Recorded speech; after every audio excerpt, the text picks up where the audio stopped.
prestasi atau hasil belajar yang lebih baik. Bahkan etika mereka juga membaik. Itu yang dikatakan ketika kita menerapkan prinsip upaya refleksi, mempelajari, dan perubahan praktik. Oke, nah teman-teman, pertanyaannya, kita sudah menyusun RHK, lalu sekarang bagaimana? Nah, ini dia. Sangat simpel sebenarnya teman-teman, tapi malam ini kita akan belajar ini. Besok malam juga kita akan masih belajar ini lebih dalam lagi ya. Nah, teman-teman, setelah kita menyusun RHK, kita akan mengunggah dokumen. Dokumen apa, Bu Erlina? Ya, kita diminta untuk mengunggah dokumen sebagai bukti dukung dalam pengelolaan kinerja. Ini sumbernya teman-teman saya ambil dari pusatinformasi.guru.kemendikbud.go.id, dari situs Kemendikbudristek ya.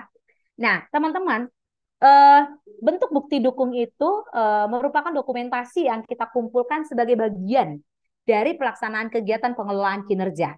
Ingat teman-teman, ini harus dalam semester berjalan.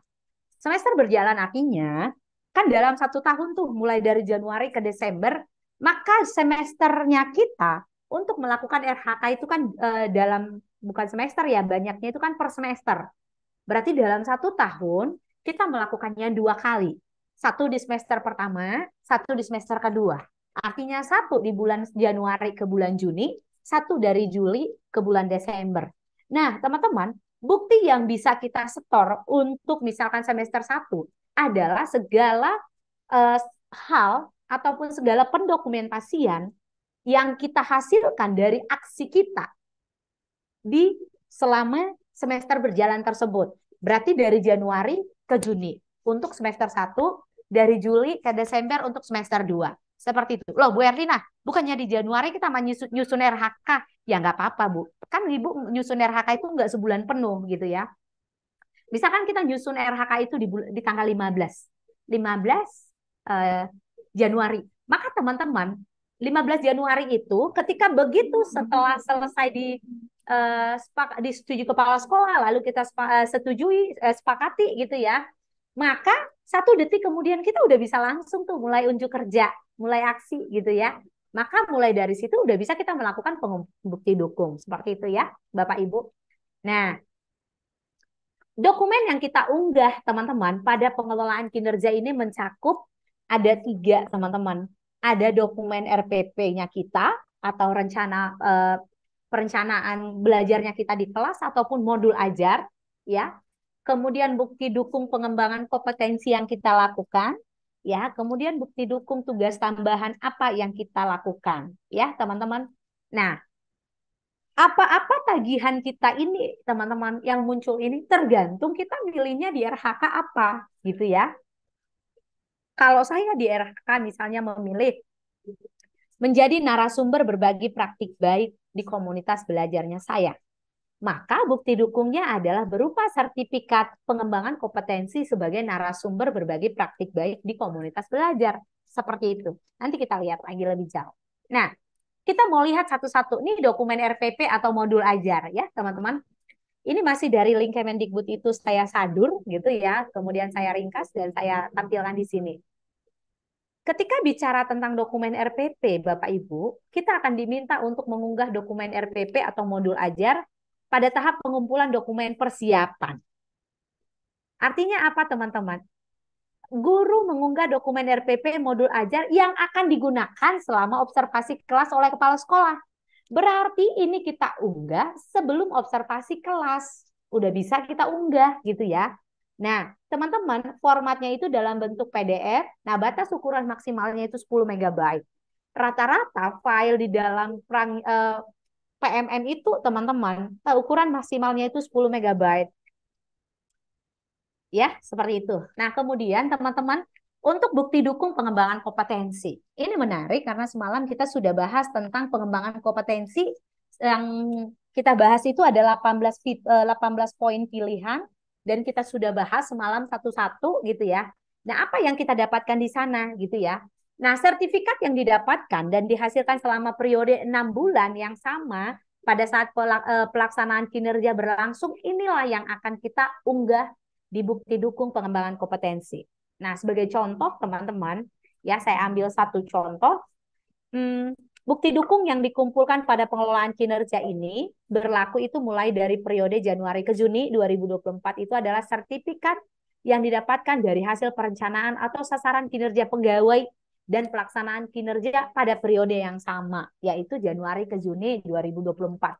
Jangan saya, nanti nggak ada sinyal ya. Nah, oke, baik, mari kita lanjutkan. Nah, teman-teman, hal ini diatur dalam Perdirjen 7607 ya. Oke, baik, mari kita lihat. Nah, ini ada bukti dukung pengembangan kompetensi ya. Nah, bukti dukung pengembangan kompetensi ini teman-teman masih yang tadi ya. Ini formatnya PDF, batas ukuran maksimalnya juga 10 MB. Tetapi ternyata teman-teman ada juga ketika kita pengembangan kompetensi itu adalah sebagai kontributor penulisan aksi nyata di platform Merdeka Mengajar ataupun menulis cerita praktik di platform Merdeka Mengajar. Nah, ketika kita bicara tentang cerita praktik di Merdeka Mengajar, teman-teman, maka yang kita akan upload di bukti dukungnya kita itu adalah bukti karya yang telah dipublikasikan pada platform Merdeka Mengajar.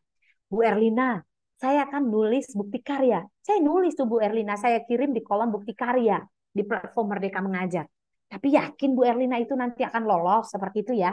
Nah, misalkan kan ini kan dari Januari ke Juni nih. Jadi kita punya 6 bulan, katakan 6 bulan untuk menyiapkan sebuah bukti karya.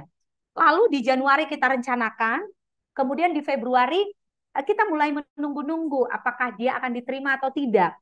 Nah, teman-teman, ketika memang kita sudah upload, maka boleh kita memilih bahwa bukti karya yang telah dipublikasikan di PMM ini menjadi salah satu pilihan kita pada RH kita, pada rencana hasil kerja kita.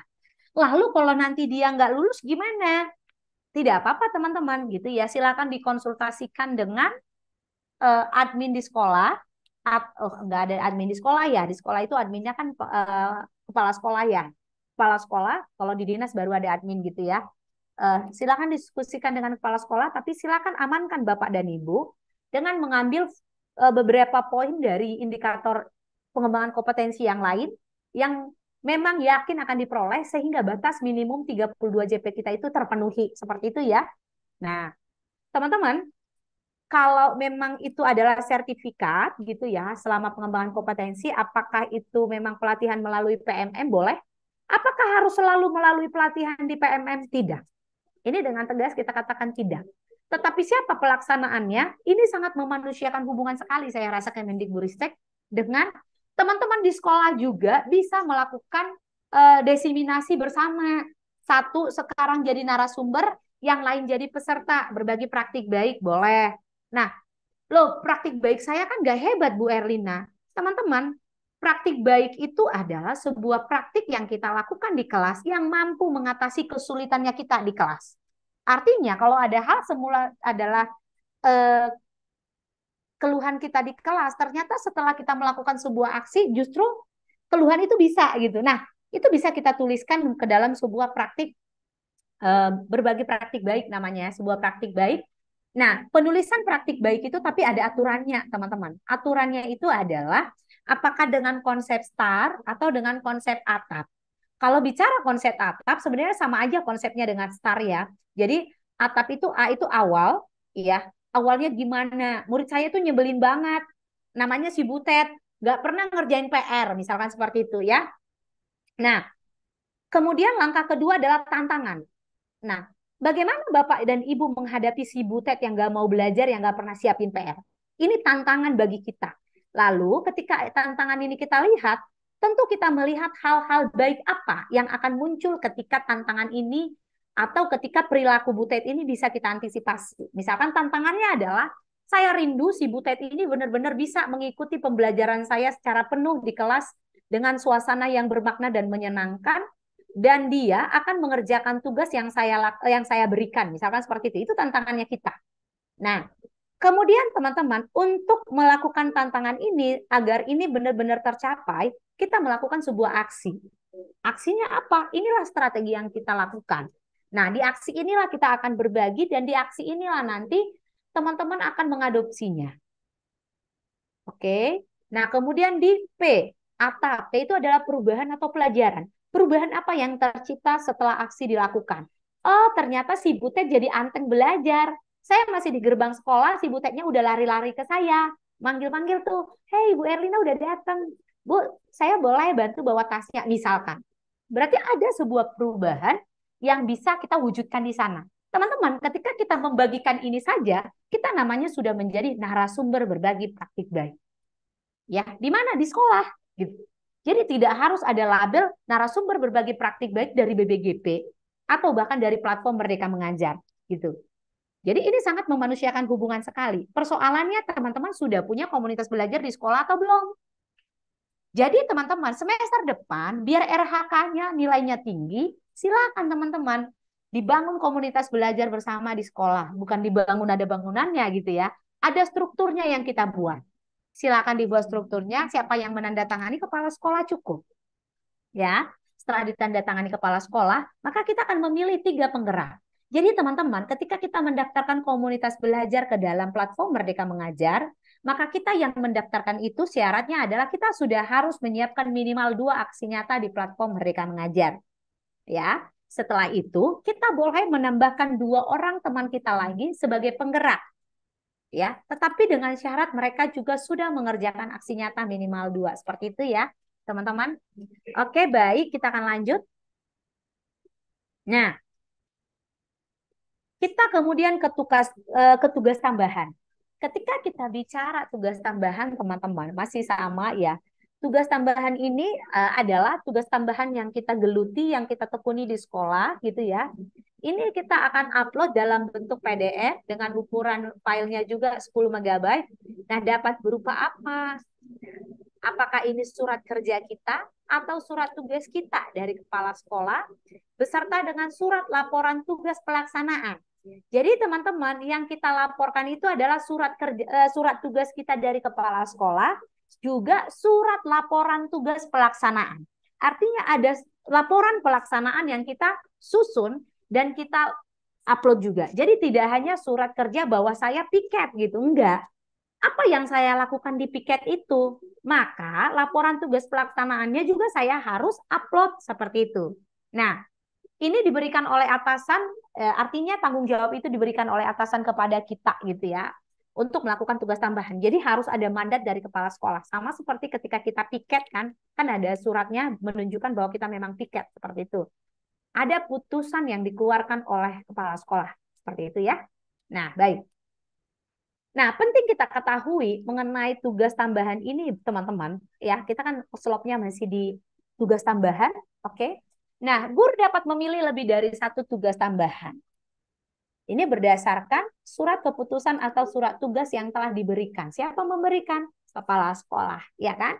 Nah, dokumen yang diunggah itu berupa apa? Surat tugas atau surat keputusan beserta dengan surat laporan tugas pelaksanaan. Ingat teman-teman, filenya dalam file PDF. Ya, nah, jika tugas yang diberikan kepada kita tidak termasuk dalam tugas tambahan di sini, maka kita dapat melewati pengisian tugas tambahan dan lanjut ke halaman berikutnya. Loh, Bu Erlina, saya kosong dong. Ya nggak apa-apa kosong. Kan memang Bapak dan Ibu tidak diberi tugas tambahan itu, seperti itu. Loh, mempengaruhi nilai saya dong? Tidak, Bapak Ibu. Kan memang sejak awal itu tidak ada di poinnya teman-teman gitu. Berbeda ketika memang teman-teman diberi tugas dan teman-teman misalkan memilih 3 tugas tambahan lalu teman-teman menguploadnya. Nah, itu akan menjadi poin penting gitu ya. Tapi kalau memang tidak ada ya apa mau diisi. Artinya data itu harus benar-benar data yang benar-benar memang data gitu ya. Nggak boleh data siluman atau memang yang kita buat-buat seperti itu ya. Nah, apa aja tugas-tugas tambahan itu teman-teman, apakah teman-teman nanti sebagai wakil kepala sekolah, wakil kepala sekolah gitu ya, apakah kepala perpustakaan, ketua program keahlian, kepala laboratorium, ya bengkel ini kalau di SMK ya, pembimbing khusus pada satuan pendidikan yang menyelenggarakan pendidikan inklusif atau pendidikan terpadu, apakah teman-teman wali kelas, ini yang sering ya, wali kelas, pembina OSIS, pembina ekskul, kemudian koordinator pengembangan, koordinator PKB gitu ya, kemudian koordinator PKG ya, ini atau mungkin kita guru piket. Nah, ini lebih banyak ya guru piket. Nah, atau mungkin kita ketua lembaga sertifikasi profesi pihak pertama. Ini kalau kita di SMK. Atau kita ini adalah penilai kinerja guru. Ini saya, teman-teman. Saya itu penilai kinerja guru di dinas. Maka saya, teman-teman, bisa membuat ini sebagai tugas tambahannya saya. Ya. Nah, kalau teman-teman juga punya komunitas belajar, mari lihat teman-teman. komunitas belajar ataupun komunitas profesi guru gitu ya. Nah, teman-teman, apakah itu tingkat nasional, tingkat provinsi, atau kabupaten kota, teman-teman udah bisa upload tuh. Nah, Bu Erlina, kalau saya itu pengurus komunitas belajar di sekolah, boleh nggak? Boleh. Ya, itu sangat boleh. Kemudian teman-teman, tutor pada pendidikan jarak jauh, pendidikan dasar dan pendidikan menengah juga boleh tutor ya. Tutor pada pendidikan jauh artinya misalkan saya itu eh, tutor misalkan bagi ke hmm, di webinar seperti ini gitu ya, tutor pada pendidikan jarak jauh gitu ya. Jarak jauh itu artinya dengan webinar ya, itu boleh. Kemudian apakah kita operator atau bendahara sekolah? Nah, kemarin itu BLPT ya di bawah naungan Kemendikbudristek kemarin juga menghalu-halukan untuk membentuk TPPK di sekolah masing-masing. Nah, di sekolah